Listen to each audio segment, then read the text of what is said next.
ഇറാനിൽ വിലക്കയറ്റത്തെ തുടർന്നുള്ള പ്രക്ഷോഭം രൂക്ഷമാകുന്നതിനിടെ ഇറാൻ സർക്കാരിനെതിരെ പ്രകോപനം തുടർന്ന് അമേരിക്ക. ഇറാനിൽ സൈനിക നടപടി ആസന്നമെന്ന സൂചന നൽകി US പ്രസിഡന്റ് ഡൊണാൾഡ് ട്രംപ് പശ്ചിമേഷ്യയിലെ സൈനിക നീക്കം വിലയിരുത്തി. ഗൾഫ് മേഖലയിലടക്കം US-ന് സൈനിക താവളങ്ങളുള്ളതിനാൽ സുരക്ഷാ മുൻകരുതലുകൾ സംബന്ധിച്ച് ട്രംപ് സൈനിക നേതൃത്വവുമായി കൂടിയാലോചന നടത്തി.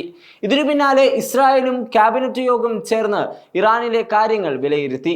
ഇറാനിലെ സ്ഥിതിഗതികൾ ഇസ്രായേൽ സൂക്ഷ്മമായി നിരീക്ഷിക്കുകയാണെന്ന് ഇസ്രായേൽ പ്രധാനമന്ത്രി ബെഞ്ചമിൻ നെതന്യാഹു പറഞ്ഞു. ഇറാനിലെ പ്രക്ഷോഭത്തിന് ആദ്യം പിന്തുണ നൽകിയത് ഇസ്രായേലാണ്. പിന്നാലെ അമേരിക്കയും പ്രക്ഷോഭകർക്ക് പിന്തുണ പ്രഖ്യാപിച്ചിരുന്നു. ഇറാനെ ആക്രമിച്ചാൽ ഇസ്രായേലിന്റെയും US-ന്റെയും സൈനിക സാമ്പത്തിക മേഖലകൾ കേന്ദ്രീകരിച്ച് തിരിച്ചടിയുണ്ടാകുമെന്ന് ഇറാൻ പ്രസിഡന്റ് മസൂദ് പെസഷ്കിയാൻ അറിയിച്ചു.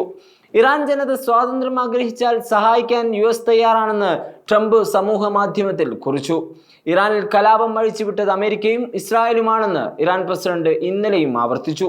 പൊതുമുതൽ നശിപ്പിക്കുന്ന പ്രക്ഷോഭകർക്കെതിരെ ശക്തമായ നടപടിയുണ്ടാകുമെന്ന് supreme national security council secretary Ali Larijani പറഞ്ഞു.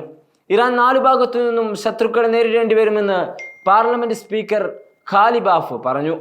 ഏതു നിമിഷവും രാജ്യത്ത് പാശ്ചാത്യ ആക്രമണം നേരിടേണ്ടി വരുമെന്ന് പാർലമെന്റ് സെഷനിടെ സ്പീക്കർ സൂചിപ്പിച്ചു.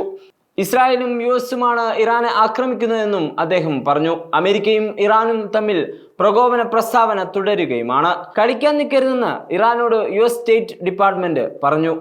ഇറാനിൽ പ്രക്ഷോഭകർ കൊല്ലപ്പെട്ടാൽ കനത്ത തിരിച്ചടി ഉണ്ടാകുമെന്നാണ് കഴിഞ്ഞ ദിവസം ട്രംപ് ഇറാന് മുന്നറിയിപ്പ് നൽകിയത്.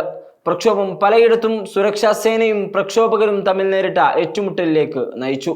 പ്രക്ഷോഭകരെ ദേശീയ താൽപര്യം മുൻനിർത്തി നേരിടുന്നതിന് മറ്റു സൈനിക വിഭാഗങ്ങളോടൊപ്പം പ്രവർത്തിക്കുമെന്ന് ഇറാൻ റവല്യൂഷണറി ഗാർഡ് അറിയിച്ചു.